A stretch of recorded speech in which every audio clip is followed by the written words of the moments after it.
பொன்னியின் செல்வன் பாகம் 5 78ஆம் அத்தியாயம். நண்பர்கள் பிரிவு. கொள்ளிடப் பெருநதியின் படித்துறையை நெருங்கி 4 குதிரைகள் மீதும் 4 வீரர்கள் இருந்தார்கள். அவர்கள் நமக்கு தெரிந்தவர்கள்தாம். பார்த்திபேந்திரன், கந்தமாறன், வந்தியத்தேவன், பொன்னியின் செல்வர் ஆகியவர்கள். இவர்களில் முதல் இருவரும் படகில் ஏறி கொள்ளிடத்தை கடந்து வடதிசை நோக்கி பிரயாணம் செய்ய ஆயத்தமாக வந்தனர். மற்ற இருவரும் அவர்களுக்கு விடை கொடுத்து அனுப்புவதற்கு வந்தார்கள். படகுத்துறையை அடைந்ததும் நண்பர்கள் 4வரும் குதிரையிலிருந்து கீழே இறங்கினார்கள். கந்தமாறா, உன் பழைய நண்பனிடம் உன் கோபமெல்லாம் போய்விட்டதல்லவா? இன்னமும் ஏதாவது மிச்சம் வைத்துக் கொண்டிருக்கிறாயா என்று பொன்னியின் செல்வர் கேட்டார். ஐயா, அவன் மீது கோபம் வைத்துக்கொள்ள காரணம் என்ன இருக்கிறது? என் அறிவீனத்தை நினைத்து நினைத்து பச்சாதாபப்படுவதற்குத்தான் நிறைய காரணம் இருக்கிறது. நான் அவனுக்கு இழைத்த தீங்குகளையெல்லாம் மறந்து என்னிடம் பழையபடி சிநேகமாயிருக்க முன்வந்தானே, அந்த பெருந்தன்மைக்கு இணையே கிடையாது. என் சகோதரியை நதி வெள்ளத்தில் முழுகிச் சாகாமல் காப்பாற்றினானே, அதற்கு நான் இந்த ஜன்மத்திலே நன்றி கடன் செலுத்த முடியுமா? என் புத்தி எதனால் எப்படி கெட்டுப்போயிற்று என்பதை நினைத்து பார்த்தால் எனக்கே வியப்பாயிருக்கிறது. முதலில் உத்தேசித்தபடி மணிமேகலையை இவனுக்கு மனம் செய்து வைக்காமல் போனேனே. அப்படி செய்திருந்தால் இன்றைக்கு அவள் இவ்வாறு பிச்சியாக போயிருக்க மாட்டாள் அல்லவா என்றான் கந்தமாறன். அது ஏன் அப்படி சொல்கிறாய்? நதி வெள்ளத்தில் விழுந்த அதிர்ச்சியினால் சிறிது நினைவு தவறு ஏற்பட்டிருக்கிறது. சில நாள் போனால் சரியாகி விடாதா என்றார் இளவரசர். சாதாரண நினைவு தவறுதலாக தோன்றவில்லை. மற்ற எல்லாரையும் அவளுக்கு ஞாபகம் இருக்கிறது. எல்லா விஷயங்களும் நினைவில் இருக்கின்றன. என்னையும் வந்தியத்தேவனையும் மட்டும் அவளுக்கு அடையாளம் தெரியவில்லை. என்னிடம் அவள் வைத்திருந்த அன்பு எத்தகையது என்பதை எண்ணும்போது என் நெஞ்சு வெடித்துவிடும் போல இருக்கிறது. ஐயோ, என் அருமை அண்ணனை என்னுடைய கைகளினாலேயே கொன்றுவிட்டேனே என்று அவள் ஓலமிடும் குரல் என் காதிலேயே இருந்து கொண்டிருக்கிறது. அது ஏன் அப்படி அவள் ஓலமிட வேண்டும்? நீதான் உயிரோடு இருந்து வருகிறாயே. நான் உயிரோடு தான் இருக்கிறேன். இறந்து போயிருந்தால் எவ்வளவோ நன்றாக இருந்திருக்கும். ஆமையா, வந்தியத்தேவனை நான் கொன்றுவிட்டதாகவும் அதற்காக என்னை அவள் கொன்றுவிட்டதாகவும் அவள் உறுதி கொண்டிருக்கிறாள். ஒரு சமயம் என்னை நினைத்து புலம்புகிறாள். இன்னொரு சமயம் என் சிநேகிதனை நினைத்து கொண்டு ஆற்று வெள்ளம் திரும்பி வருமா, இறந்து போனவர்களை கொண்டு தருமா என்று புலம்புகிறாள்.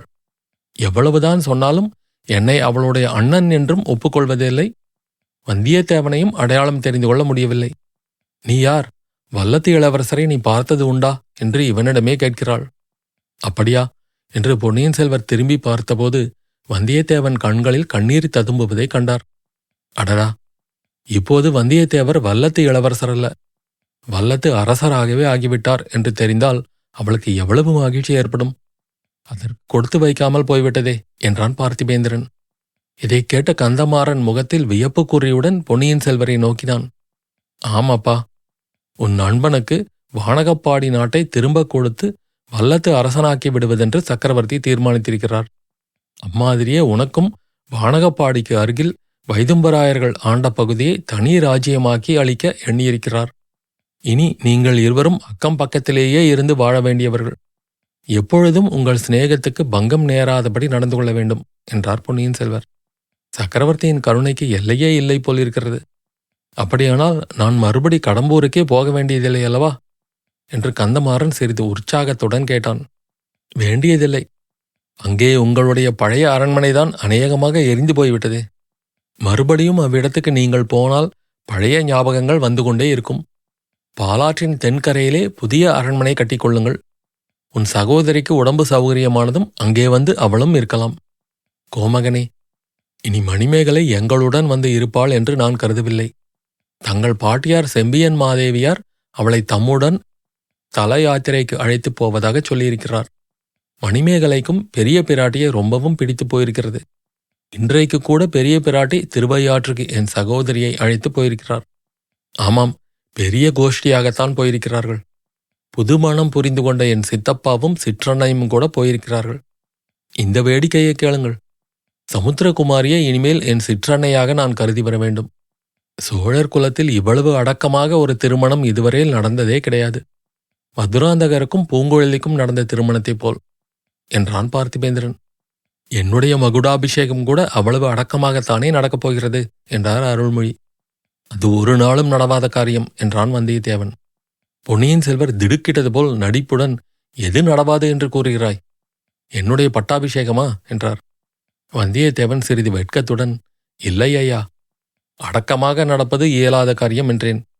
இப்போதே மக்கள் தங்கள் மகுடாபிஷேகத்தை பற்றி விசாரிக்கவும் பேசவும் ஆரம்பித்து விட்டார்கள் என்றான். கோமகனே, தங்களுடைய முடிசூட்டு விழாவுக்கு நாங்கள் இருக்க வேண்டாமா? இந்த சமயம் பார்த்து எங்களை வடதிசைக்கு அனுப்புகிறீர்களே. தை மாதம் பிறந்ததும் பட்டாபிஷேகத்துக்கு நாள் குறிக்கப்படும் என்று தஞ்சையில் பேசிக் கொண்டிருந்தார்களே. வந்தியத்தேவன் கொடுத்து வைத்தவன் அதிர்ஷ்டசாலி என்றான் கந்தமாறன். அப்படியெல்லாம் ஒன்றுமில்லை. வந்தியத்தேவரையும் நான் சீக்கிரத்தில் ஈழத்துக்கு அனுப்பப் போகிறேன். நண்பர்களே, ஒன்று நிச்சயமாக நம்புங்கள். என் அருமை நண்பர்களாகிய நீங்கள் இல்லாமல் என் மகுடாபிஷேகம் நடைபெறாது என்று பொன்னியின் செல்வர் திடமாக கூறினார். மிக்க நன்றி ஐயா. மகுடாபிஷேகத்துக்கு நாள் குறிப்பிட்டவுடனே குதிரை ஆட்களிடம் ஓலை கொடுத்து அனுப்புங்கள். உடனே வந்து சேருகிறோம் என்றான் கந்தமாறன். நண்பா, அதை பற்றி என்ன கவலை? நீங்கள் வராமல் நான் பட்டாபிஷேகம் செய்து கொள்ளப் போவதில்லை. இதை நிச்சயமாக நம்புங்கள். நான் பட்டாபிஷேகம் செய்து கொள்வது எதற்காக என்பதை மறந்துவிடாதீர்கள். அரண்மனை நிலா மாடங்களிலும் உத்தியான வனங்களிலும் உல்லாச பொழுதுபோக்குவதற்காக நான் முடிசூட்டக் கொள்ளப் போவதில்லை. நண்பர்களே, ஈழநாடு சென்றதிலிருந்து நான் கண்டுவரும் கற்பனை கனவுகளை உங்களிடம் முன்னமே சொல்லியிருக்கிறேன். இன்னும் ஒரு முறை சொல்லுகிறேன், கேளுங்கள். என் பாட்டனாரின் தந்தையான பராந்தக சக்கரவர்த்தியின் காலத்தில் சோழ சாம்ராஜ்யம் அடைந்திருந்த மகோன்னதத்தைக் காட்டிலும் நம்முடைய காலத்தில் அதிக மேன்மையை அடைய வேண்டும். நாலாபுறத்திலும் ராஜ்யத்தை விஸ்தரிக்க வேண்டும். வடக்கே கங்கை நதிக்கரை வரையும், கிழக்கே கடல் கடந்து ஸ்ரீவிஜயராஜ்யம் வரைக்கும் சோழ நாட்டு படைகள் சென்று புலிக்கொடியை நாட்ட வேண்டும். மேற்கே மலை நாட்டையும் அப்பால் உள்ள லட்சத்தீவுகளையும் கைப்பற்றி நமது படைகளையும் அங்கே நிலைத்து இருக்கச் செய்ய வேண்டும். மலைநாட்டில் சேர அரசன் ஒருவன் எங்கிருந்தோ கிளம்பியிருக்கிறான். பாண்டி நாட்டிலும் யாராவது ஒரு பாண்டியன் திடீரென்று கிளம்புவான். இந்த புதிய சேர பாண்டியர்களுக்கு பலம் அளிப்பவர்கள் இலங்கை மன்னர்கள். ஆகையால் ஈழநாட்டு மலை குகைகளில் ஒளிந்திருக்கும் மகிந்தனையும் அவனுடைய படைகளையும் தேடி பிடித்து அவர்களுடைய பலத்தை அடியோடு அழித்துவிட வேண்டும். இலங்கை தீவு முழுவதையும் நம் ஆட்சிக்குள் கொண்டு வர வேண்டும். ராஜ்யம் விஸ்தாரமானால் மட்டும் போதுமா? ஈழ நாட்டில் உள்ள புத்தரின் ஸ்தூபங்களை தோற்கடிக்கும்படியான பெரிய பெரிய சிவாலயங்களையும் விஷ்ணு ஆலயங்களையும் இந்த புண்ணிய பூமியில் எழுப்ப வேண்டும். இந்த வீர திருநாட்டில் 1000 ஆண்டுகளுக்கு பிற்பாடு வரப்போகிறவர்கள் நாம் நம் காலத்தில் செய்த திருப்பணிகளைக் கண்டு பிரமிக்க வேண்டும். நண்பர்களே, இக்கனவுகள் எல்லாம் என் காலத்தில் நிறைவேறத்தான் போகின்றன. நிறைவேற்றியே தீருவேன். அதற்கு நீங்கள் ஒவ்வொருவரும் உதவி செய்ய வேண்டும்.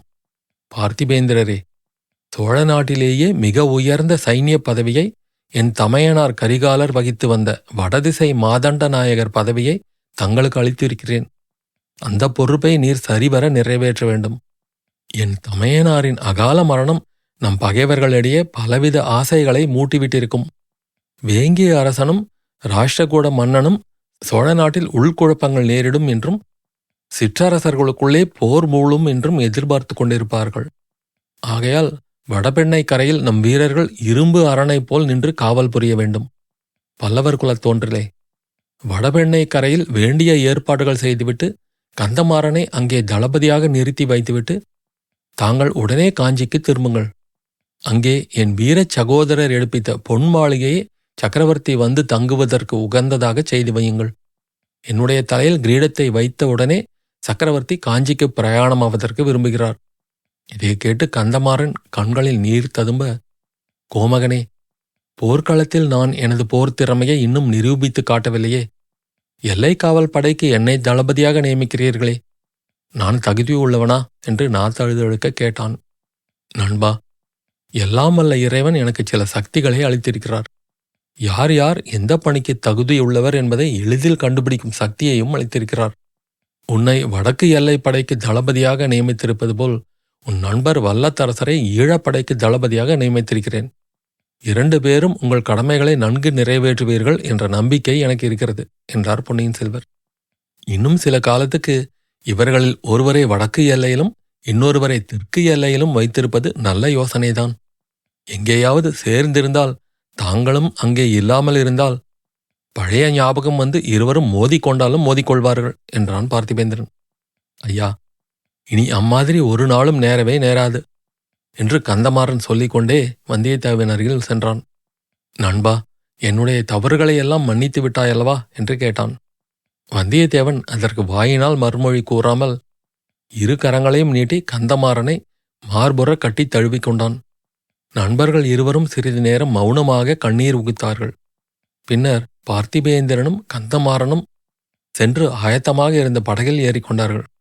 படகு நதியில் பாதி தூரம் போகும் வரையில் பார்த்து கொண்டிருந்துவிட்டு பொன்னியின் செல்வரும் வந்தியத்தேவனும் தஞ்சையை நோக்கி குதிரைகளை திருப்பிவிட்டார்கள். அத்தியாயம் முடிவு.